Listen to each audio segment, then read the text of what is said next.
प्रवीण की मॉम ने मुझे जितने जेवर दिए, जब उनके बेटे ने ये नौबत लेकर आए मेरी लाइफ में कि मुझे अपने जेवर बेचने पड़े घर चलाने के लिए, तो मुझे पता चला कि प्रवीण की मॉम ने जो जेवर दिए मुझे वो 18 कैरेट गोल्ड में बनाया है उन्होंने, जबकि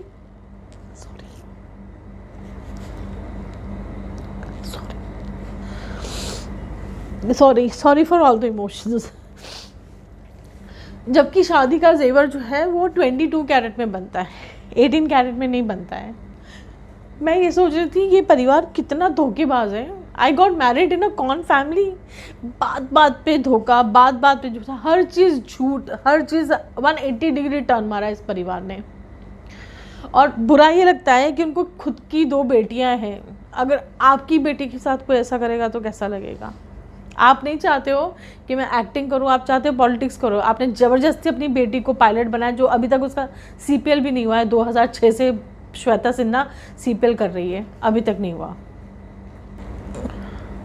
अगर आपकी बेटी के साथ कोई ऐसा करता तो कैसा लगता था आपको। नाउ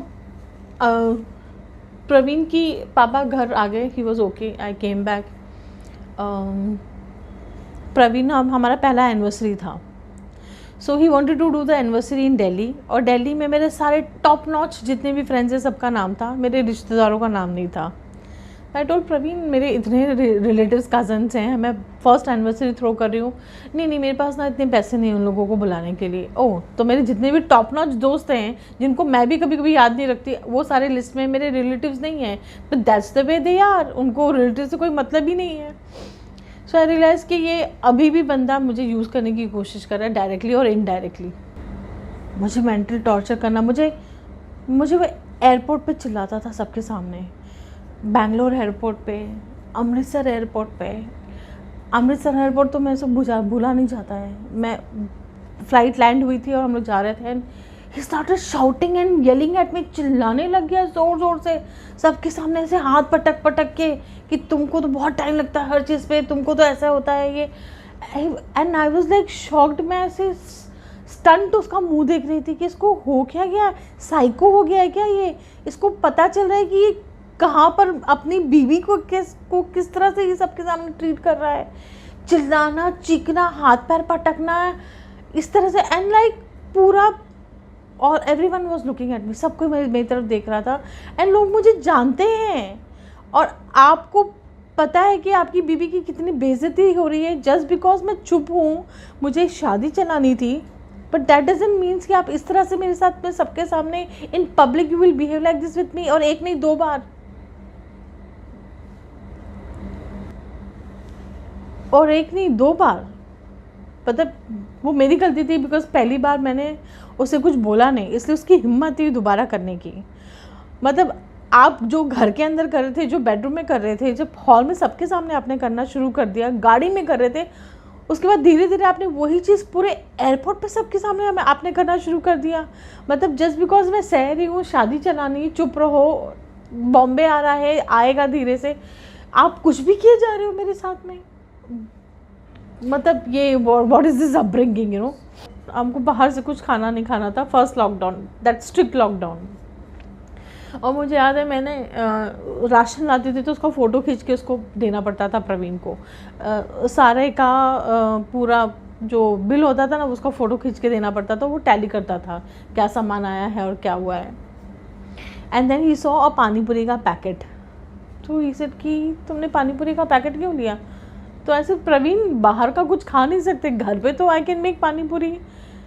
इसे मत खाओ पानीपुरी का पैकेट, तुमको पानीपुरी क्यों खाने की ज़रूरत है, बेसिक खाना जो है तुम बेसिक खाना कॉन्सेंट्रेट करो, पानीपुरी मत लो। चलो ये तो खाने पीने की बात है, ठीक है।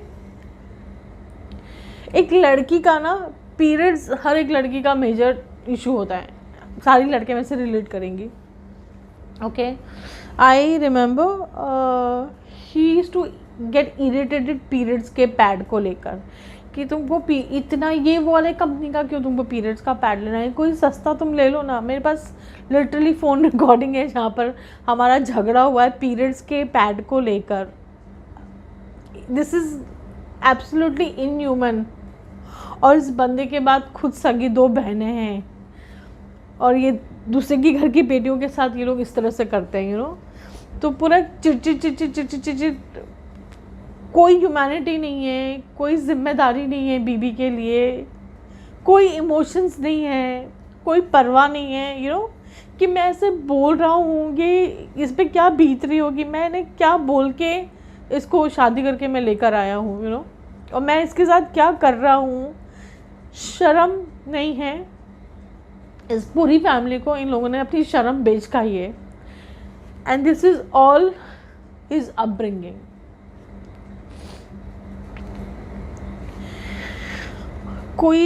कोई परवाह नहीं है। मैं यहाँ बीमार पड़ी रहती थी, मुझे माइग्रेन हो रहा है, मेरा राखी ब्रदर मुझे हॉस्पिटल लेके जाता है।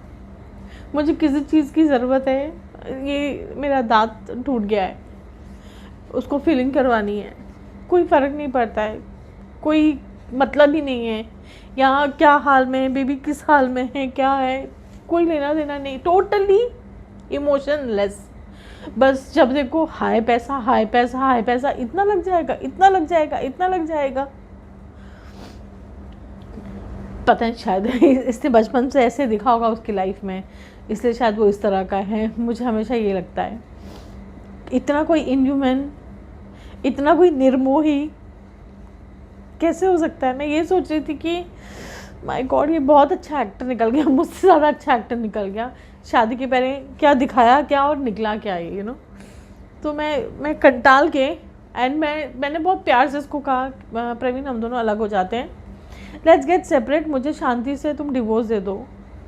तो मैं तुम्हें डिवोर्स भी नहीं दूंगा, मैं आऊँगा नहीं बॉम्बे रहने के लिए, मैं बच्चा भी नहीं करूँगा, मेरे पास तुम्हारे लिए पैसे भी नहीं हैं, मुझे तो बहुत बड़ा बिजनेस करना है, हम साथ में रहेंगे भी नहीं, मैं घर भी नहीं खरीद के दूंगा, और तुम डिवोर्स मांग रही हो तो मैं तुमको डिवोर्स भी नहीं दूंगा, मैं नहीं दूंगा डिवोर्स, तुम क्या कर लोगी, जाओ। अगर तुमको डिवोर्स चाहिए तो तुम कोर्ट जाओ, अगर तुमको मुझसे पैसे चाहिए जो कि मेंटेनेंस उसको कहा जाता है, अगर आपको मेंटेनेंस चाहिए तो उसके लिए भी आप कोर्ट जाओ। तो कोई एक लड़की क्या करेगी। मैं तो शांति से ये कह रही थी कि डिवोर्स तो ख़त्म करते हैं, बट उसको डिवोर्स भी नहीं देना है, तो मेरे पास कोई ऑप्शन ही नहीं था कि मैं कोर्ट जाऊँ। फिर मुझे लीगल एंगल लेना पड़ा। मैं तो बहुत शांति से जान छुड़ाना चाहती थी, मैंने कहा छोड़ यार, जो हुआ सो, अब ठीक है ख़त्म करो, पेपर साइन करो, ख़त्म करो। तो उसको वो भी नहीं करना है। आपने मैरिज ब्यूरो जिन्होंने शादी की उनको बताया? हाँ, मैंने उनको बताया, वो सब शौक थे। बहुत प्रोफेशनल लेवल पे शादियां करवाते हैं वो लोग, और थोड़ी जिम्मेदारी भी। मैंने बताया उन सबको, तीनों को बताया, उसकी मैरिज रिलेशनशिप मैनेजर, मेरी रिलेशनशिप मैनेजर, उनके seniors, the owner of the, and they all are shocked कि इसकी माँ जो है वो प्रवीण तो जाता नहीं था, इसकी मॉम जाती थी, सब जगह सर्वा वही बनी हुई हैं, और वो जा के हाथ जोड़ जोड़ के मेरी बेटी की शादी करवा दो, मेरी बेटी की शादी करवा दो। और पता नहीं था उनको कि बेटी की शादी इसलिए करवा रही ताकि बहू को इलेक्शन में खड़ा कर सके। मुझे फोर्स किया जाता था उस घर में मिनिस्टर्स लोगों के लिए मिलने के लिए, कि आपको इनसे मिलना है, आपको इनसे मिलना है, जबकि मैं बहुत क्लियरली बोल चुकी थी कि मुझे पॉलिटिक्स में कोई इंटरेस्ट नहीं है। फिर भी शादी के दौरान मैंने काफ़ी अपना कंट्रोल किया था, एंड मैं शूट भी कर रही थी, वर्कआउट भी कर रही थी मैं, बट बिकॉज उनके ये सब, इनके शादी के बाद जो चीज़ें मुझे दिखने लगी ना, मेरा बेसिकली ना स्ट्रेस की वजह से पुट ऑन होता है, व्हाट आई रियलाइज। और जैसे जैसे मेरा वेट बढ़ने लगा, मुझे इन लोगों ने बुली करना शुरू कर दिया, मुझे बॉडी शेम, यू नो, तुम मोटी हो, तुम अच्छी नहीं दिख रही हो, तुम्हारी एज आ जा रही है, मतलब जो मन में आए वो बोले मुझे वो, यू नो। और मुझे सब ऐसा राउंड टेबल कॉन्फ्रेंस में चारों बैठ जाते थे, और मुझे एक कोने में करके मुझे ये बोला जाता था, तुम्हें यहाँ जाना है वेट लॉस करने के लिए, तुम्हें वहाँ जाना है वेट लॉस करने के लिए, तुम मोटी हो। प्रवीण ने तो मुझे एक दिन ये भी बोल दिया था कि तुम मोटी हो, उससे मैं तुम्हें पैसे नहीं दूंगा। हर छोटी छोटी बात पे 5 लोग बैठ जाएंगे राउंड टेबल पे, और फिर मुझे ह्यूमिलेट करते थे, मुझे इतना नीचा दिखाते थे, मुझे कॉर्नर कर दिया जाता था उसी घर में, यू नो, कि तुम ऐसी हो, तुम वैसी हो, तुम मोटी हो, तुम्हारा देखो बॉडी कहाँ जा रहा है, तुम्हें, मुझे बोला जाता था कि हम तुमसे इसलिए फास्टिंग करवा रहे ताकि तुम्हारे वेट लॉस हो। आप जानते हैं कि मुझे माइग्रेन है, तो आप मुझे फास्टिंग करने के लिए कैसे बोल सकते थे? सिर्फ इसलिए क्योंकि मेरा वेट लॉस हो, सिर्फ इसलिए? आप आप लोगों को आइडिया नहीं व्हाट आई वेंट थ्रू। मतलब मुझे इतना शर्मनाक महसूस होता था उस घर में कि मुझे ऐसा लगता था मैं ज़िंदा ही क्यों हूँ यार, मैं इतनी गंदी हूँ तो मैं फिर मैं ज़िंदा ही क्यों है, ऐसे तो मर जाना ज़्यादा बेहतर है, इज्जत से मैं मर तो पाऊँगी कम से कम। मुझे इतना बोला जाता था, हर चीज़ के लिए टॉर्चर किया जाता था। मुझे कभी कभार इमोशनल एंगल, कभी कभार मुझे ह्यूमिलेट करना, सबके सामने जलील करना। मतलब मेंटली तो उन लोगों ने इतना मुझे परेशान कर दिया था ना कि आफ्टर अ पॉइंट मेरा नर्वस ब्रेकडाउन होना शुरू हो गया था। मैं सुसाइडल हो गई थी कम्प्लीटली। मतलब पता नहीं वो कौन सी ताकत है जो आज यहाँ पे मैं बिना पैसे के बैठी हुई हूँ। मैं लिटरली इतना इन लोगों ने मुझे हरास किया है, मेंटल टॉर्चर किया गया है मुझे कि मैं I was going to the psychiatrist. मैं 2 बार इस लेवल पे आ गई थी कि मेरा नर्वस ब्रेकडाउन हो रहा था। शादी के बाद तुरंत I went to a psychiatrist. मैंने 4-5 महीना उनके साथ सेशन किया है और मैं काफ़ी बेटर थी। और उसके बाद में जब उसकी बहन ने घर से बाहर निकाला और जब ये लॉकडाउन के टाइम भी जब उसने मुझे बहुत परेशान किया, फिर वापस I was back to that same position and I was going to psychiatrist. मुझे रात को नींद नहीं आती थी, इनकी बातें मुझे हॉन्ट करती थी। मुझे ऐसा लगता था कि मैं ना सुसाइड कर लूँ, मैं ज़िंदा ही क्यों, मुझे मर जाना चाहिए। मतलब मेरा कोई वैल्यू नहीं है, मुझ में क्या कोई भी चीज़ ऐसी नहीं है जो अच्छी हो, जो इन लोगों को अच्छी लगे।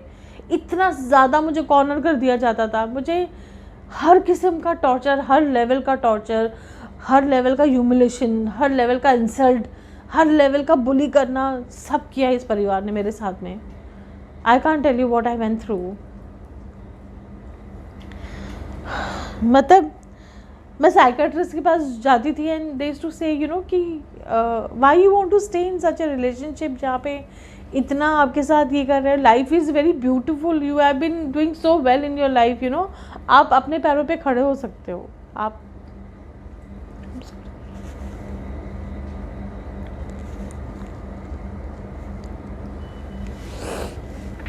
ओह गॉड, ओके।